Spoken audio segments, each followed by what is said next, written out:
Oh, the dynamics are fascinating, Thembekile, indeed. Well, in fact, with me now is the leader of the Democratic Alliance, John Steenhuisen, in case you're wondering. He's the one in the blue shirt. John, good evening to you. I mean, in a way, this is actually quite a big win. A council in KwaZulu-Natal, province that you're from. Not many people would have predicted that, 10 years ago, everybody spoke only about Midvaal, the only council who controlled outside Western Cape. Then came Nelson Mandela Bay, bit of Gauteng. But KZN, no one saw that coming? Yeah, nobody saw that coming. Look, I mean, it was something we worked at the last few elections. Last election, we fell short just 2 seats of it. We put a big push in this election. Obviously, I think the ANC's internal divisions helped, turnout helped. But we now have a DA-controlled municipality in KwaZulu-Natal, which is history for us. And obviously, a good beachhead, much like we used Kocha in the Eastern Cape, Midvaal in Gauteng. We now have a KZN beachhead that we can turn into an island of excellence and show people the DA difference. The campaign's over, John. Obviously, I mean, people will also be focusing, they'll be wondering if there's going to be a reflection of that support for you in eThekwini and eThekwini. I mean, I'm not really seeing an increase in eThekwini for you. Massive increase. We wiped the floor in Phoenix, all 5 wards in Chatsworth. Historic first for the DA. We've taken 8 wards off the ANC in eThekwini alone. Huge inroads for the DA. We're going to grow, I think, upwards of 16% there, which is massive growth on 2016 and 2019. Obviously, there's going to be a lot to talk about in this election. A lot of it's about low turnout. Were you surprised by the low turnout? Very surprised, Stephen. Having traveled around the country for the last 4 months and seen the anger and frustration in so many communities, and to see that not reflected at the polls, I think is a wake-up call for political parties. I think it's a wake-up call for the establishment that we've got to do better. We've got to show people there's an absolute causal link between the way they vote and the way they live, and that if they want to change their circumstances, they've got to do it through the ballot box. Because if we start losing faith in the political system and people turn to extra parliamentary means, that's when countries start to end up with major socio-economic unrest. We've got to do better as political parties and society to encourage more people to go out and vote. This election is going to be remembered for many things. The pandemic, which I think had an impact on many people, particularly, I think, the governing party. It's going to be remembered for the low turnout, the fact that young people who are arguably the ones with the lowest, well, not horizons, the lowest options, the fewest options at the moment, simply because of the economy, didn't vote. But the ANC also going below 50%. You win a council in KwaZulu-Natal for the first time. I mean, there's a lot of historic firsts here. Yes, a lot of historic firsts. I think for me, the big takeaway is bringing the ANC below 50%, which sets the stage for 2024. Nothing's going to change in South Africa if we don't bring the ANC below 50%. There's no incentive for them to change their direction, their policies, their program of action if they are able to stay above 50%. I think what today's elections will show us, and the results will show us, that it is possible to bring the ANC below 50%. And if the opposition is able to get its act together, I think there's huge gains for us to make going forward. It's fascinating what's happened in Gauteng. I mean, in a way, where Gauteng goes, so goes the country. Used to be the idea. I mean, you could argue KwaZulu-Natal for various reasons. But you lost votes in Gauteng. Who did you lose them to? Do you think you lost them to Herman Mashaba? Yeah, so certainly in Joburg, definitely. There was some bleed away from DA voters to Action SA.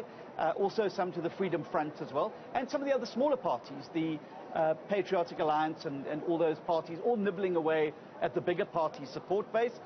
But if you look at Midvaal, for instance, in Gauteng, the trend is exactly the opposite. We're going to win Midvaal with an increased majority from the last elections.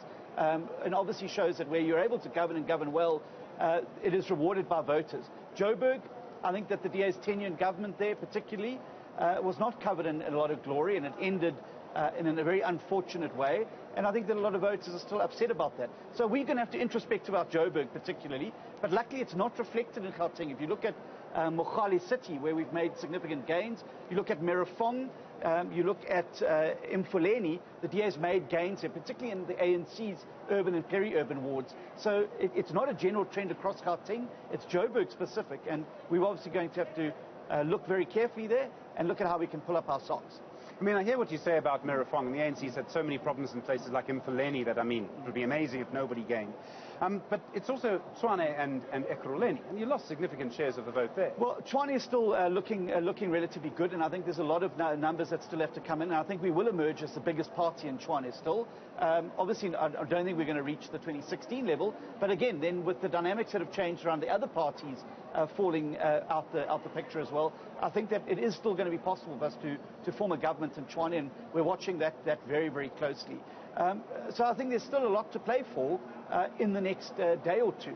And then it's going to come down to, of course, the horse trading. That's going to start to play about, can we form coalitions? What basis will they be, and what form will they take? I'm going to come to all of that in a moment, and once we get there, we'll probably never stop. But surely it's disappointing to lose votes in Gauteng. Gauteng really matters. And, sorry, the fly loves you. Exactly. It's you obviously, Barack Obama. It's the intelligence agency and being bugged again. But, surely to lose significant shares of the vote in Joburg and Tshwane and Ekurhuleni must hurt. Well, of course, you don't want to lose votes anywhere. But again, I don't think everything's been counted in Tshwane yet, and I'm not so sure we're going to lose as much as people are predicting there. Joburg's a different story, and we've seen the growth of the Action SA party. But again, what does that mean? They've only got two options. They can form a coalition with us, or they can form a coalition with the ANC and the EFF. That's the only options available to them. Even if they form a coalition with us, we're still going to be the bigger party out of those two parties. So there's a lot of water to go under that bridge. As I said, there's going to have to be some introspection about Johannesburg. I am concerned about the results there because they're not reflected in the rest of Gauteng, as I've said. They're very localized around Johannesburg. Also, it's a lot easier for a party, remember as well, to throw their kitchen sink at 3 municipalities. We've had to contest every ward in every municipality across the country and spread our resources thin. I think if we had taken everything we had and put it into the pot in Joburg, maybe we could have moved the needle a bit more. But, obviously that's water under the bridge. We've got to now look at what's the art of the possible over the next 5 years. Well, you've got to do it over the next 2 weeks because of coalition negotiations. Herman Mashaba was sitting in that chair. He said a few moments ago he won't be making any phone calls. He'll wait for his phone to ring. I'm happy to pass on his number if you've lost it. Are you going to phone him? Well, we'll talk to whoever wants to talk to us. I'm not going to press gang anybody into a coalition with us. If people don't want to do coalitions with us, they want to give the municipality back to the ANC for another 5 years, well, that's going to be on them. We will try where possible to form opposition coalitions, but only on the basis of values and principles and on a shared objective for the next 5 years. What I'm not going to do is go into reluctant partnerships and these living from council meeting to council meeting arrangements. They don't work for us. They don't work for the city. I'd rather than go and be an excellent opposition on the opposition benches there and serve the residents of those cities by being an incredible watchdog and putting on the table alternatives for the next 5 years and make the case better for them to get behind us in the next election. So, various things are going to happen now, right? On the one side, so if we look at the calculations, you won't do business with the EFF, the Freedom Front won't do business with the ANC, Herman Mashaba won't do business with the ANC, the ANC won't say who it will do business with and who it won't do business with. Jesse Duarte, also sitting in that chair earlier, said they're having a National Working Committee meeting on Friday to discuss it. So it does mean that there's certain options that we know won't happen. There's certain things that can happen. Everyone knows that the big game changer in our politics would be if you and the ANC had to sign up to some form of coalition. I've got to say, I don't know if the EFF has done well enough for that to happen in this election.